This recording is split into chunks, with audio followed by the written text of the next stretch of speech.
I'm concentrating here really on the process for valuing the claims and paying them, because that is, after all, what schemes are really all about. Following the effective date, when the scheme becomes effective, the company will send out claim forms to policyholders very quickly. Those claim forms will invite policyholders to give them details of their notified outstanding claims and their IBNR claims, and will refer policyholders to a set of guidelines, the estimation guidelines, which will be appended to the scheme, which will set out the sort of actuarial techniques the company would expect the policyholders to apply when valuing their claims.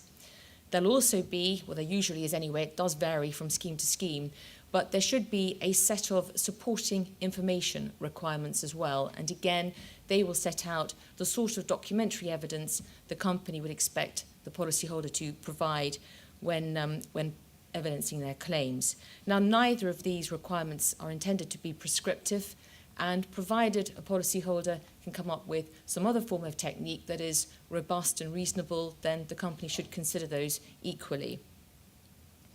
There will be a bar date beyond which claims can't be submitted. Well, they can be, but they won't be accepted by the company. And generally, that will be 6 months from the time that the scheme becomes effective. Claims notified after that point will deem to be extinguished and will be rejected. So it's important to make sure claims are submitted before then. Once the bar date has passed, there'll be the review of the claims that's been submitted. By and large, I would say in my experience anyway, that the vast majority of claims are agreed. There might be some negotiation, some requests for further information. That might take a while sometimes, but generally speaking, the claims will be agreed between the policyholder and the company. Sometimes the company might send what's called a determination notice. Most schemes contain provisions that enable a company to do this. And what a determination notice does is to tell the policyholder how much the company thinks the claim is worth.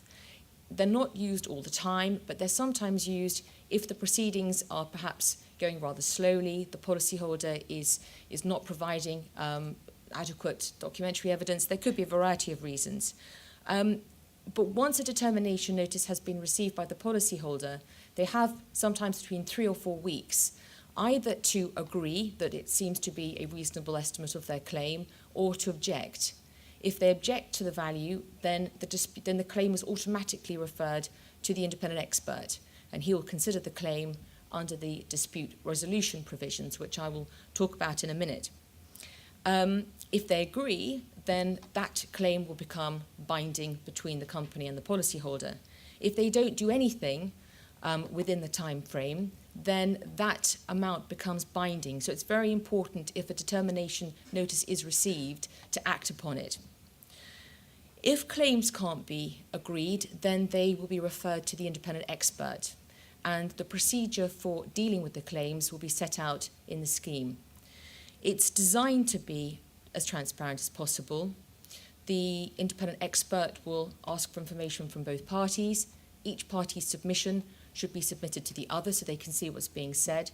Each party has the opportunity to meet with the independent expert and put across their case in private if they wish. And the independent expert himself is usually an actuary or some other person who is experienced in dealing with claims of the type subject to the scheme. Once the expert makes his determination, it is final and binding on both the company and the policyholder, unless for some reason he has acted outside of his remit or has acted fraudulently. Once the amount of the value of the claims has been determined, any set-off will be applied. Now, each scheme will vary or can vary as to how they intend to treat set-off. Sometimes the set-off provisions are very straightforward. It'll simply be a question of agreeing the amount of offset to be applied. Sometimes it could be more complicated. The company might try to include contingent liabilities. Question is how those to be valued. That should be set out in the scheme. And what happens if the amount of offset can't be agreed? Again, perhaps there might be some mechanism in the scheme for dealing with that. My own preference when it comes to set-off is to keep it as simple as possible and to allow for it to be agreed. I must also mention security. Where there is a letter of credit or a deposit of funds, again, that amount will be deducted from the amount of the policyholder's claim. Once the net amount of claims have been determined, then the company will pay the claims. Generally, they'll pay them all together towards the end.